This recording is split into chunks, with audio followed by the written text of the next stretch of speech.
Hi students, this video is going to talk to you about how you should set up the outline for your civilizations essay. So I want to stress that you're setting up a very bare bones outline that we will later go in and finish filling out once you've read all three of our works. So far you've read The Importance of Being Earnest and Gulliver's Travels, which should give you enough of an idea about where this unit is going and your thoughts on the civilizations that we've looked at to start this outline. Once we finish Beowulf and we've finished our next set of projects, you then will have a full understanding and you'll be able to go in and actually fill out the outline that you've created this weekend. So, just as a reminder, the prompt that you're working with is the concept of civilization a problem? Using the works The Importance of Being Earnest, Gulliver's Travels, and/or Beowulf, and the information gathered during the project as sources, devise whether the concept of civilization is beneficial to the modern world. When you set up your outline, there are three important things that you must consider. The first is your 3 Ps. The next is actually how your paragraphs will be set up. And lastly, what kind of writing you will do in those paragraphs. This third important thing to consider is something that I think a lot of you guys haven't considered yet. So it'll be an important thing to note when completing your own outline. It'll be the first time that a lot of you guys are thinking in these ways. But hopefully the video as an example will make it clearer what I mean. So let's go back to the beginning. I don't want to steal anybody's ideas by actually doing an example using this prompt. So what I'm going to do is I'm actually not going to address the prompt that you need to address specifically. I'm going to address a prompt that's similar, but different enough that I won't step on any toes. So the prompt that I'm going to complete this activity for asks, can an individual who is identified as criminal also be identified as immoral? Using the works The Great Gatsby, Civil Disobedience, and/or The Scarlet Letter, and the information gathered during the project as sources, devise whether criminality is intrinsically linked to immorality. So this is the prompt that I will be dealing with. Now, my first step is going to be to figure out my perspective, proof, and purpose when dealing with this prompt.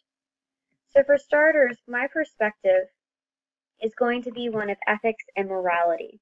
That's the perspective that I'm going to take when answering this question. That means that every paragraph I write is going to be through the lens of ethics and morality. Any paragraphs that stray from that perspective are off topic and therefore do not need to be in the essay. So please choose your perspective because it will be the tool that helps you stay on track while writing your essay. Next comes your proof. So the proof that I would use is Gatsby, Thoreau, and Hester are all different types of criminals, whether due to organized crime, political resistance, or personal desire. However, they are also considered characters with a staunch sense of morality. So note, I chose to use all 3 texts. You will not have to use all 3 unless you choose to. It says in your prompt, The Importance of Being Earnest, Gulliver's Travels, and/or Beowulf. So you can choose to write about 1 of the texts, 2 of the texts, or all 3. I decided with my prompt that using all 3 of the texts would best prove what I want to prove. So think about whether all 3 texts would help you. If the answer is yes, you should use all 3 texts. But if there's 1 or 2 that you need to eliminate because they aren't useful to what you're trying to prove, then eliminate them. So this will likely become my thesis, maybe not exactly, but some version of this will be my thesis because it's what my body paragraphs are proving. But then I also have my purpose, which is what my entire essay is trying to prove. It's what I want my readers to walk away with and understand, what I want them to have learned after they read my essay. So the purpose that I'm going to fulfill is this. Criminality and immorality are not linked. Rather, criminality and ethics are linked. Ethics are based upon human laws and social norms, while morality is based upon universal truths. Therefore, criminals should not be assumed to be monsters, but rather people who either need help returning to ethics or people who know that ethics must change. So, through this proof, I will then be able to attain this overall purpose. So that's your first step: perspective, proof, and purpose. Now you might have trouble, especially with your proof, since we haven't read Beowulf yet. However, Beowulf will fit in nicely to whatever you are trying to prove if you need it to. Otherwise, you can just not use Beowulf. You could use The Importance of Being Earnest and or Gulliver's Travels. But do your best to create a proof, and after you've read Beowulf, you can alter this to include Beowulf. You can include Beowulf now if you know enough about it, or after you read Beowulf, you may choose that you don't need it. So after your 3 Ps, you need to start building your outline. So you'll need to start with your introduction. And your introduction must have a hook, it must have a background, and it must have a thesis. Non-negotiable. Those things must be there. Now, for the hook, I decided that I wanted my hook to be narrative and quality. Now that word narrative is coming from our third list. The different ways that we can write. You can write by arguing, by comparing and contrasting, by talking about cause and effect, by talking about definition, description, division and classification, process, and narration. So for my hook, I'm going to use a narrative style of writing. And I will open with a current criminal case where the convicted can be seen as moral but still guilty.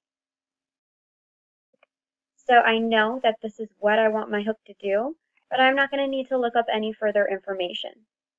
If you get stuck, you should at least be able to get this much in your setup.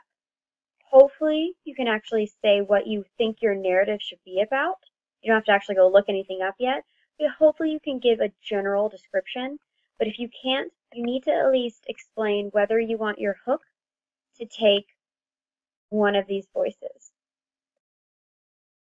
Next comes the background. And so my background is going to be in a definition style.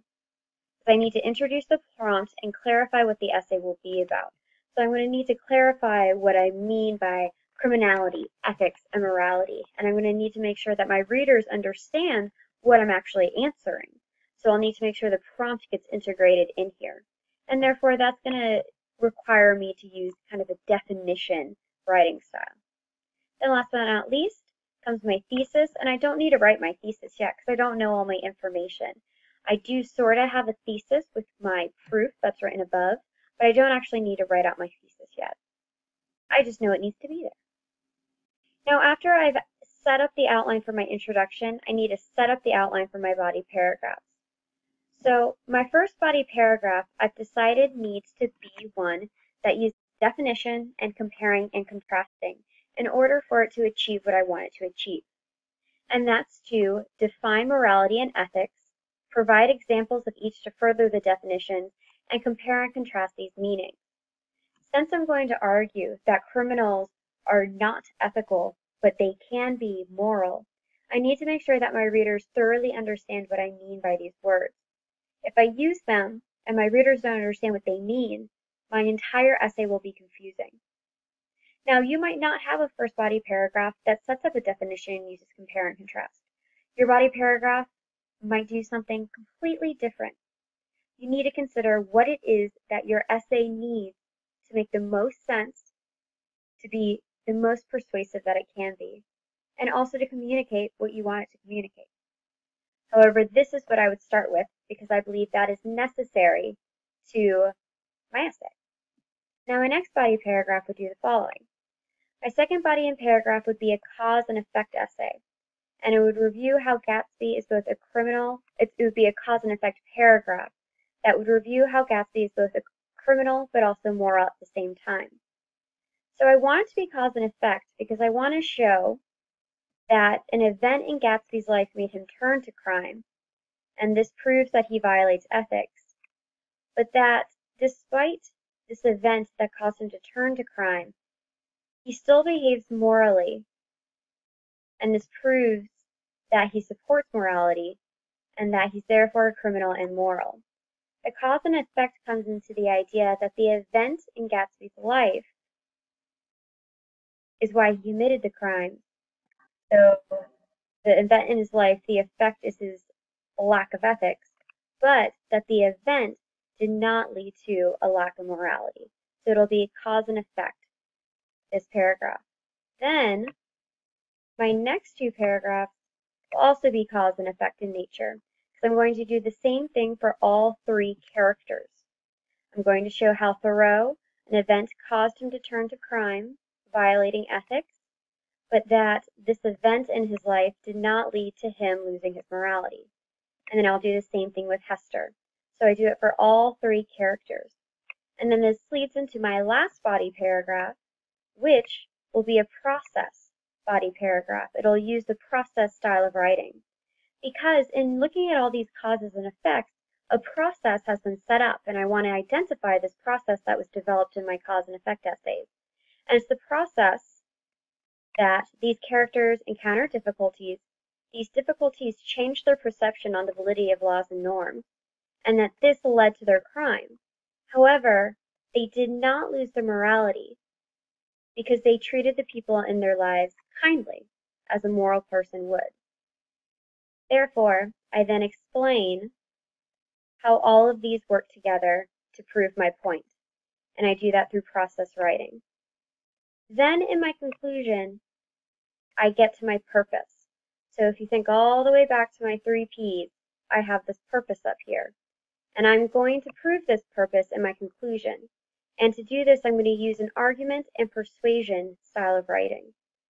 And I'm going to use that style of writing to prove that criminals are not monsters, but rather people who need help returning to ethics, or who know that our sense of ethics must change.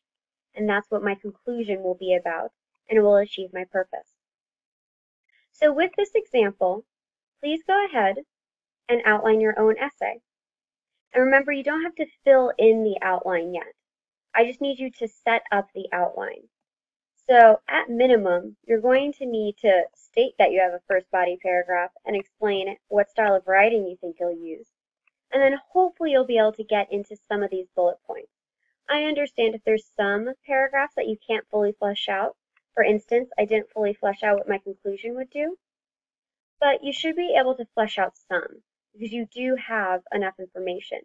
But by no means are you completing this outline. You're not throwing in your quotes yet. You're not writing out your ideas.